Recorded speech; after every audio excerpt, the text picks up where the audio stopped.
Hello guys, আসসালামু আলাইকুম। সবাই কেমন আছেন?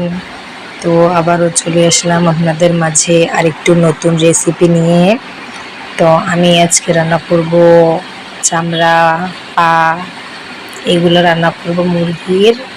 তো সেটাই শেয়ার করব আপনাদের সাথে। তো এখানে পেঁয়াজ, তেজপাতা দিয়ে সুন্দর করে বাদামি করে ভেজে নিয়েছি। তারপর আদা রসুন দিয়ে আরও একটু ভেজে নিয়ে এখানে আমি পানি ব্যবহার করছি না।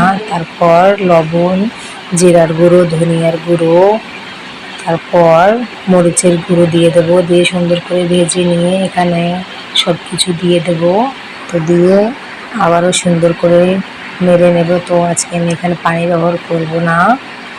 তো সুন্দর করে কষিয়ে তো এখানে পানি দিয়ে দেবো না, ওই রকমই জাল করে নেব লো হিটে। তো আমি ঢাকনা দিয়ে দেবো এই পর্যন্তই, চুলার আঁচ মিডিয়ামে রেখে। তো এই পর্যন্তই আমি করে নেব।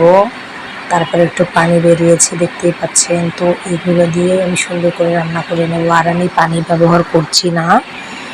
তো তো ভিডিওটি কেমন লাগলো অবশ্যই জানাবেন। তো এই ছিল আজকের ভিডিও।